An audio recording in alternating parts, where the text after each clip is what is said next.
Estamos de volta, pessoal. Nosso terceiro bloco. Eu trago aqui uma questão bem difícil para provocar vocês e mostrar que o teu conhecimento de Brasil tem que ser ampliado.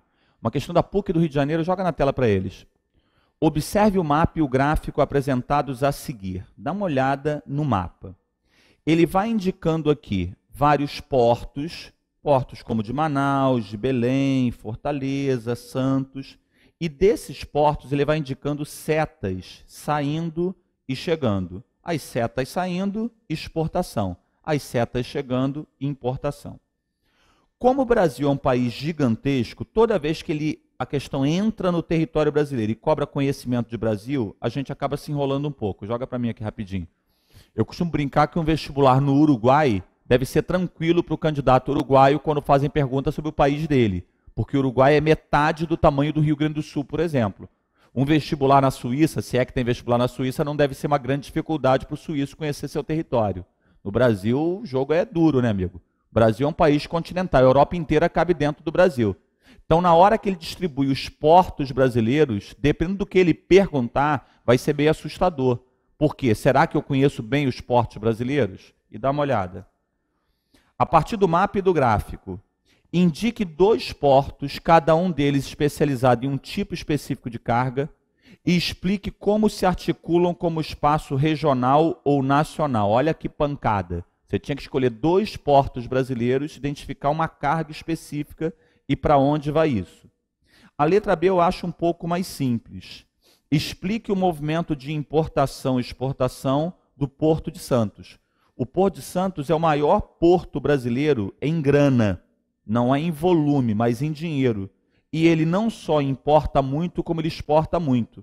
A minha dica é, não olhe para Santos. Não pense em Santos apenas pelo Porto de Santos. Você tem que fazer pensa no estado de São Paulo. Se o estado de São Paulo tem a economia mais dinâmica brasileira, o que é o Porto de Santos? O Porto de Santos é o elo, é um dos elos da economia paulista com a economia mundial. Então você vai explicar uma enorme importação do Porto de Santos, porque a população do estado de São Paulo é superior a 40 milhões de pessoas, ou seja, 20% dos brasileiros moram em São Paulo, e o poder aquisitivo é alto. Então explicar a letra B não é difícil. É, na verdade, pensar que Santos movimenta o maior valor financeiro dos portos brasileiros, porque tem uma alta importação, porque a população paulista é numerosa e tem renda alta. E a exportação? É grande ou pequena? A economia paulista é dinâmica ou estagnada? É dinâmica, né? Então, como você tem uma produção industrial grande em São Paulo, uma grande exportação industrial por Santos, mas a própria agricultura paulista é muito forte. O oeste paulista é grande produtor de cana-de-açúcar, de laranja, então você tem também uma grande exportação de produto industrial e produto agrícola. Pode voltar para lá. A letra B, eu acho que vocês não teriam dificuldade. A letra C está muito na mídia. Apresente 2 razões que fazem da infraestrutura portuária um dos gargalos da economia brasileira. Você pode falar da lentidão dos serviços de embarque e desembarque. Vocês podem falar do alto custo, o preço é alto do transporte portuário brasileiro. Vocês podem falar, vamos lá, lentidão de embarque e desembarque, alto custo. Vocês podem falar, sabe do quê? Dificuldade de acesso aos portos.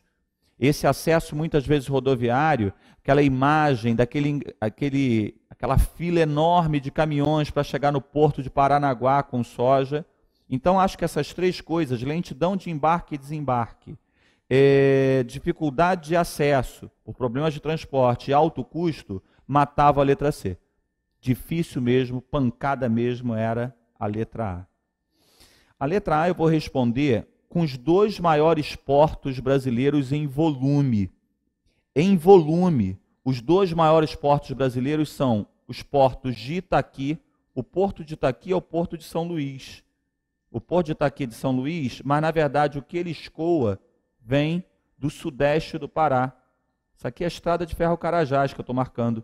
No sudeste do Pará você tem o projeto Carajás, dali você tira uma grande quantidade de minério de ferro que sai pelo porto de Itaqui, que é um porto que fica, como eu disse, em São Luís do Maranhão.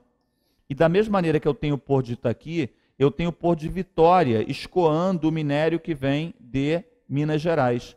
Então, o Porto de Tubarão, que fica em Vitória, no Espírito Santo, e o Porto de Itaqui, que fica no Maranhão, são os dois maiores portos brasileiros em volume de carga transportada. Pode voltar para mim aqui. E esse minério de ferro, sai por ali para o mercado externo. Aí você tem escoamento de Itaqui, muitas vezes, para o hemisfério norte, para a Europa, por exemplo, Estados Unidos, e produção também para a China e para o Japão, muitas vezes saindo aqui por Vitória, Tubarão. Essa pergunta é uma pergunta difícil, mas eu imagino que, dependendo do estado que você esteja me vendo, você vai ter mais dificuldade. Claro, você vai dizer, se você é maranhense, você vai ter mais facilidade. Não, não é disso que eu ia abordar, não. Eu não estava preocupado só com o fato de você ser do estado que eu estou abordando. Estava preocupado com o jeito da tua prova. Quando a prova no teu estado ela é mais direta, mais objetiva, você tem mais facilidade com isso.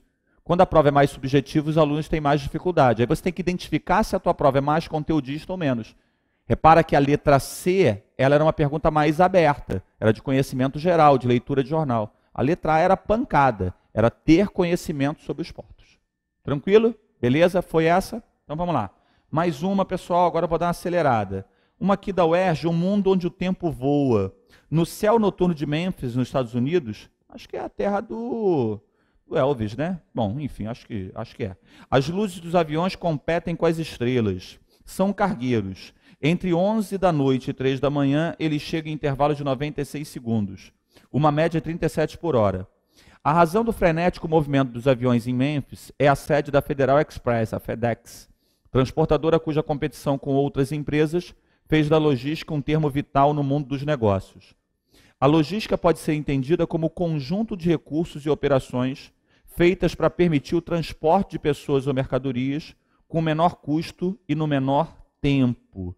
Aí a prova falou o seguinte: as mudanças de caráter industrial e tecnológico decorrentes do avanço da globalização resultaram em novas formas de organização da produção e em novos produtos, para os quais o transporte aéreo tornou-se fundamental. Apresente uma mudança vinculada à revolução técnico-científica e informacional e uma relação existente entre essa mudança, atenção agora, você vai identificar uma mudança da revolução tecnológica, mas você vai ter que dizer como é que essa mudança aumentou o transporte de carga por via aérea. Questão pancada. Pode voltar para mim? Difícil, essa não está fácil não. Repara que você vai ter que fazer o caminho inverso. Ele está dizendo que, ele afirmou que essa revolução técnico-científica, ela aumentou o transporte de carga por via aérea. Isso está afirmado, isso não tem dúvida, está dito na questão, ó, transporte por avião aumentou. Aí ele está dizendo que esse aumento do transporte de avião tem a ver com uma mudança da revolução técnico-científica. E ele quer saber qual é essa mudança e como é que ela impactou a mudança, o aumento, né? Eu vou te dizer uma coisa, se você souber as características do transporte aéreo, você tem muita chance. Transporte aéreo é melhor ou pior? Deixa eu refazer a pergunta. Qual o melhor transporte que existe? Resposta certa, depende. Depende do que você vai levar, se é um produto mais volumoso ou menos volumoso, mais valorizado ou mais barato. Para onde você vai levar, se é longe ou perto. E a pressa que você tem. Como regra, produto volumoso de baixo valor agregado para grande distância, você leva de navio ou de trem, que tem grande capacidade de carga. Produto menos volumoso, mais valorizado para menor distância, você pode levar por rodovia, por exemplo. Agora, se você vai levar algo valorizado, de pequeno porte, para muito longe e tem pressa, manda de avião que compensa. Se você soubesse isso, você tinha muita chance. Que mudança você tem na revolução técnico-científica que faz o transporte aéreo aumentar? Pessoal, muitos produtos hoje são de altíssimo valor e são pequenininhos. Você compra aquele troço pequenininho e aquele chip, aquele cérebro eletrônico tem um alto valor. Um celular ou algo parecido. Então, assim, você tem produtos que são de pequeno porte e que tem uma tecnologia embarcada muito grande, tem um alto valor agregado. O transporte aéreo, obviamente, aumenta. Por quê? Porque um frete alto para aquele produto compensa. Por quê? Como ele é pouco volumoso, você vai levar uma grande quantidade. E como ele é muito valioso, na verdade, esse custo aí vai ser diluído. Então, volta na pergunta, um caminho legal para essa questão de uma prova difícil seria falar que a revolução técnico-científica determina a produção de artigos cada vez de maior desenvolvimento tecnológico, produtos muitas vezes pouco volumosos, olha os remédios de altíssimo nível, de última geração, por exemplo, e com isso o transporte aéreo se torna competitivo para o transporte desse tipo de mercadoria. Corta para mim aqui para eu falar uma última coisa dessa questão. Era o único caminho dessa questão? Não. Você tinha um caminho de lembrar daquela questão que eu fiz já hoje, em que eu falei de uma segmentação da produção, que eu penso no lugar, desenvolvo no lugar, fabrico uma parte no outro, monto no outro. Porque muitas vezes o transporte aéreo vai fazer essa conexão. É claro que não para levar o produto muito volumoso, mas às vezes um produto mais sofisticado. Num carro, por exemplo, se você tem, na verdade, um cérebro eletrônico ali de pequeno porte, você pode levar de transporte aéreo. Então era uma questão interessante, que ela é distinta da anterior. Ela trabalha nessa lógica da globalização, mas ela não é tão direta. Ela te obriga a uma conexão mais ampla e você tem que ver aí como é que bate para você. Ok? Bom, mais uma, pegando uma geografia física mais clássica, né? Aquela geografia física pura. Universidade Federal de Minas Gerais pegou lá a questão do tsunami, que atingiu o mundo ali, na verdade a Ásia, né? Aquela parte do Índico e do Pacífico. 2004 para 2005, analise né, esse mapa em que se apresenta a propagação do tempo das ondas gigantescas associadas ao tsunami que afetou o Oceano Índico em dezembro de 2004. Então dá uma olhada. Localiza a palavra epicentro, epicentro do terremoto. Podia até nem ser um terremoto, podia ser um maremoto, podia ser no fundo do mar. Então eu tenho aqui o choque das placas. Todo mundo conhece aquele esqueminha em que isso aqui é a superfície, aí eu tenho aqui uma placa tectônica, outra placa tectônica, muitas vezes elas se deslocam em sentido contrário e há um choque entre elas, liberando uma grande quantidade de energia sísmica. O epicentro é isso aqui, é o ponto da superfície que mais sofreu o abalo. E à medida que eu tenho esse epicentro, eu tenho o quê? A liberação de energia que vai gerar essa tsunami aqui. Então, repara, 15 minutos depois já tinha gente sendo atingida lá. 1 hora depois, e 2 horas, e 3 horas, e assim sucessivamente. Foi o tempo necessário para essa energia se dissipar. A partir dessa análise e de outros conhecimentos sobre o assunto, explique a origem das ondas gigantescas associadas ao fenômeno então ocorrido. Geografia clássica. Choque entre as placas tectônicas, liberação de uma grande quantidade de energia no fundo do mar, gerando essas ondas gigantescas. Se fosse uma área de terra emersa, terremoto. Então, letra A, ninguém aí vai ter dificuldade, é só falar das placas tectônicas, do choque e da liberação de energia sísmica. A letra B eu já vejo mais dificuldade. Além da maior ou da menor distância do foco de origem, ou seja, do próprio epicentro das ondas gigantes, outros fatores geográficos de natureza física e humana, olha que prova bem feita, prova difícil, outros fatores geográficos. Geografia trabalha com essa interface natureza-sociedade. Outros fatores geográficos de natureza física e humana, presentes nas áreas continentais atingidas pelo referido tsunami, contribuíram para o maior ou menor poder de destruição delas.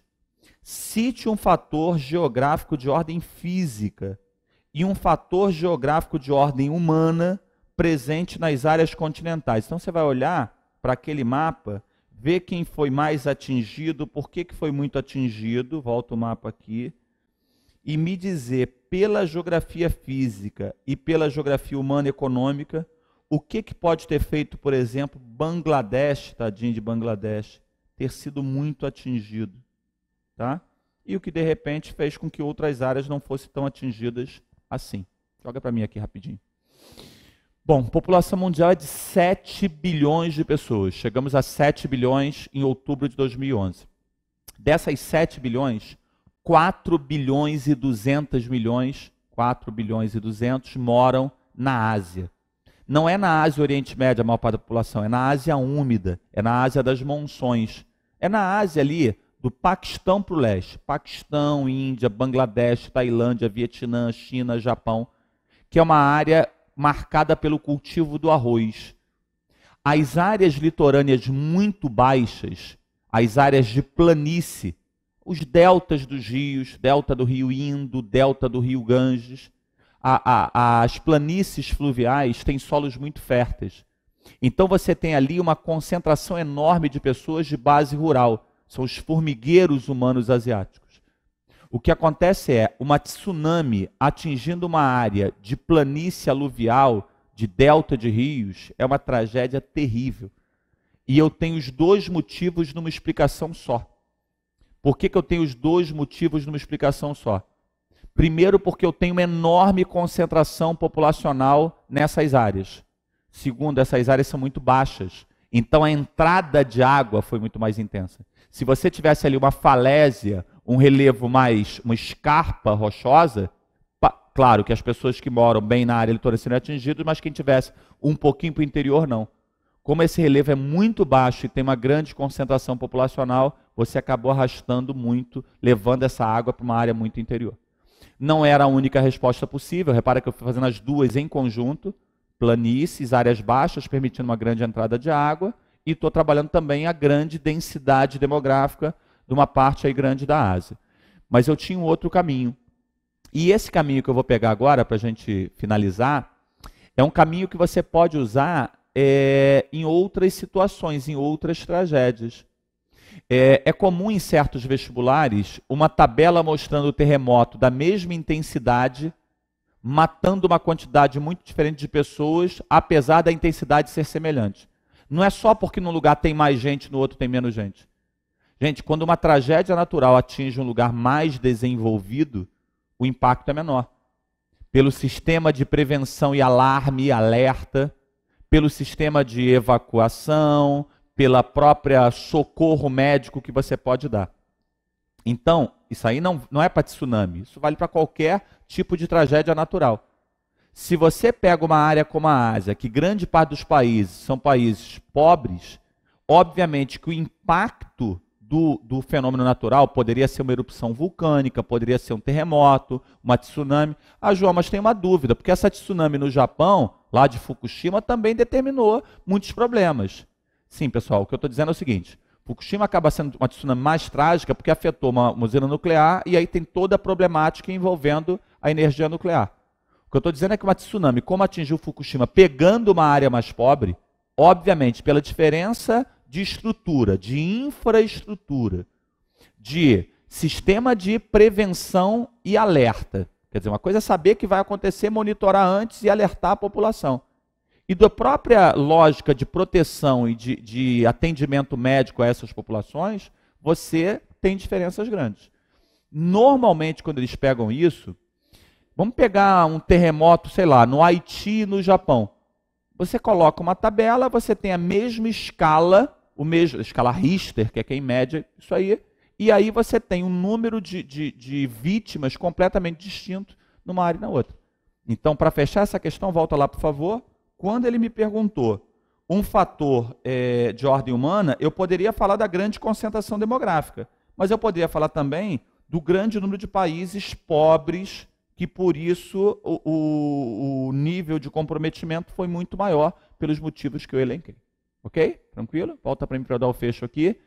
Pessoal, com essa questão a gente fecha nosso trabalho de hoje. Repara, eu fui passando por vários estados, eu fui passando por vários assuntos, mas mais importante do que ter feito população, indústria, impacto sobre o solo, tsunami, é você perceber um pouco da lógica da questão. É fundamental que vocês façam isso. Para você ver, nesse tempo que você ainda tem de preparação, como é que você vai trabalhar mais. Se a prova é mais conteudista, cite, numere, lê a matéria, é saber. Se a prova vai mais para essa análise, como aquela que eu fiz ali da UERJ, por exemplo, tem que treinar muito a resposta discursiva para dar mais fluidez na resposta e atender o que a banca espera. Ok? É isso, pessoal. Um abraço, até a próxima.